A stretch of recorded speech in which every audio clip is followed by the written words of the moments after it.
Bharatiya Janata party ने निर्दलीय लड़ रहे चुनाव नवादा के गुंजन सिंह से नहीं डरी। वही भारतीय जनता पार्टी ने पूर्णिया से निर्दलीय लड़ रहे चुनाव पप्पू यादव से नहीं डरी। वही भारतीय जनता पार्टी ने रविंद्र भाटी से नहीं डरी। वही भारतीय जनता पार्टी ने काराकाट लोकसभा क्षेत्र से लड़ रहे भोजपुरी इंडस्ट्री के पावर स्टार पवन सिंह से नहीं डरी। लेकिन भारतीय जनता पार्टी ने बक्सर से लोकसभा क्षेत्र से लड़ रहे चुनाव निर्दलीय आईपीएस आनंद मिश्रा से डर चुकी है।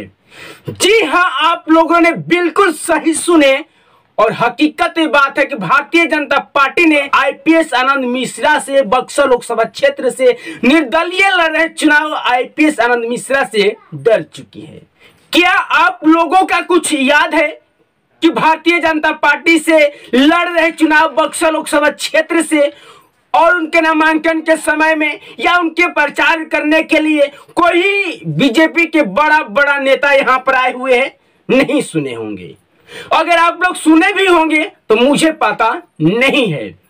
लेकिन बक्सर लोकसभा क्षेत्र से निर्दलीय लड़ रहे चुनाव आईपीएस आनंद मिश्रा से भारतीय जनता पार्टी बिल्कुल 100% और डंके की चोट पर डर चुकी है। तभी तो नामांकन के दिन में ही विजय सिन्हा जी आ गए और साथ ही साथ सम्राट चौधरी भी आ गए और बक्सर में नारा लग रहा था कि चिराग पासवान जी आएंगे, चिराग पासवान जी आएंगे। जनता को बटोरने के लिए इस तरीके से कहा जा रहा था कि बक्सर लोकसभा क्षेत्र में नामांकन के दिन में चिराग पासवान जी आएंगे।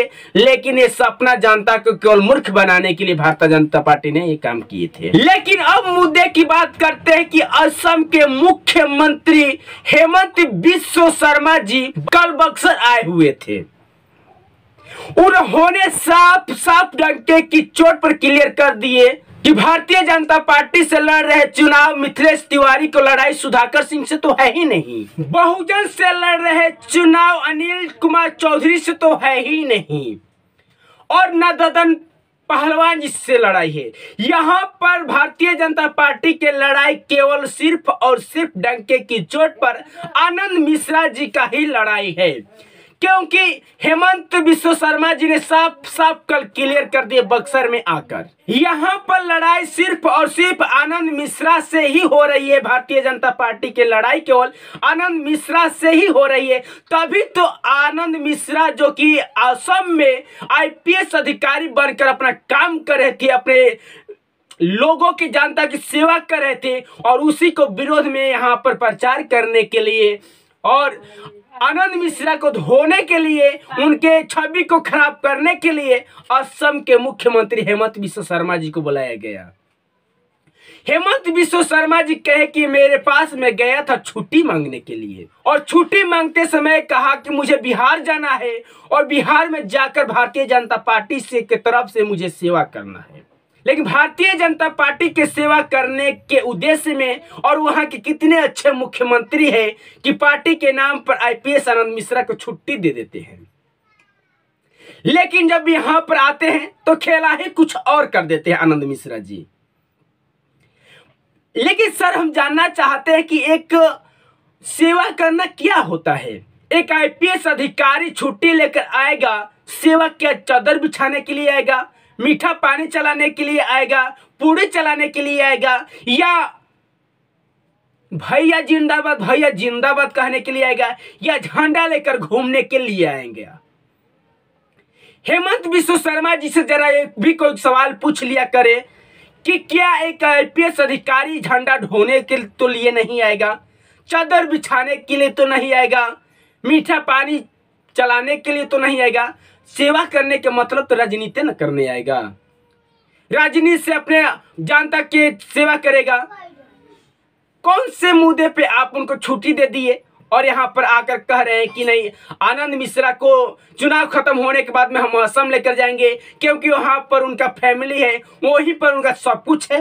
ये सारे खेल भारतीय जनता पार्टी ने आईपीएस आनंद मिश्रा को छवि खराब करने के लिए इस तरीके से आए। बाकी आप लोग अगर जाइएगा असम में तो आईपीएस आनंद मिश्रा के बच्चा जान चुका है, और बच्चा जानता है कि नहीं, आईपीएस अधिकारी है। आनंद मिश्रा जी एक ऐसा व्यक्ति है जो कि हर कोई का डंके की चोट पर इंसाफ करता है। वो गरीब हो या राजा हो या धनी हो या अमीर हो, कोई भी व्यक्ति होगा, डंके की चोट पर विकास करते थे, डंके की चोट पर अच्छे से अच्छे काम करते थे। उनके छवि पर एक जरा सा भी खरोच कोई भी व्यक्ति नहीं लगा सकता, चाहे वो पक्ष का हो या विपक्ष का हो। लेकिन भारतीय जनता पार्टी ने इस तरीके से आनंद मिश्रा के साथ में खेल खेल चुकी है और खेल भी रही है कि आप लोग सोचने पर मजबूर हो जाइएगा, और अगर भीतर के राज आप लोग जानिएगा तो आपके पैर तले जमीन खसक जाएगा। आईपीएस आनंद मिश्रा से लड़ रहे हैं भारतीय जनता पार्टी चुनाव, जो कि आईपीएस आनंद मिश्रा असम में रहा करते थे, असम के अधिकारी थे, असम में जनता की सेवा करते थे। वही असम के मुख्यमंत्री आकर आनंद मिश्रा के छवि को खराब करने के लिए सोचे थे। और इतने ही नहीं, भारतीय जनता पार्टी ने आनंद मिश्रा जी के साथ में और खेल खेल देती है। जानते हैं सर, आनंद मिश्रा के नाम के ही एक और प्रत्याशी को खड़ा कर देती है और फोटो के एडिट विडिट करके उसी के शक्ल के तरह बना देते हैं, और बनाने के बाद में उसको भी खड़ा कर देते हैं। और राज की बात एक और है कि आनंद मिश्रा जी ने बताया कि मेरा चुनाव चिन्ह सेव है और वो 7 नंबर पर है। पिछले दिन आता है, उसके बाद में जब बीतता है रात तो सुबह होते ही एक खबर और आता है। आनंद मिश्रा जी आरोप लगाते हैं कि मेरा जो चुनाव चिन्ह 7 था वो 7 नहीं बल्कि 8 हो गया है, लेकिन चुनाव चिन्ह तो मेरा वही है, सेवी है। और मजे की बात है कि जो कहा करते हैं कि आनंद मिश्रा के तरह ही दिखने वाला जो प्रत्याशी खड़ा हुआ है उनका भी नाम आनंद मिश्रा ही है। और आनंद मिश्रा जो वो है जो भारतीय जनता पार्टी के काटने वाले चमचा आनंद मिश्रा है, वो 7 नंबर पे है, और जो भारतीय जनता पार्टी जो लड़ रही है वो आनंद मिश्रा 8 नंबर पे है। उनका चुनाव चिन्ह 8, 7, 8 और दोनों नाम एक ही साथ, आगे पीछे। जनता के मूर्ख बनाने के लिए किस तरीके से भारतीय जनता पार्टी ने खेल खेली है आनंद मिश्रा जी के साथ में, कि कोई भी आनंद मिश्रा के हक में दे देगा वोट तो वो ही उनके बल्ले बल्ले होगा, या आनंद मिश्रा के वोट देने वाले का वोट कट ही जाएगा। भारतीय जनता पार्टी ने इस तरीके से दिमाग लगाया है आनंद मिश्रा जी को छवि खराब करने के लिए, आनंद मिश्रा जी को हराने के लिए।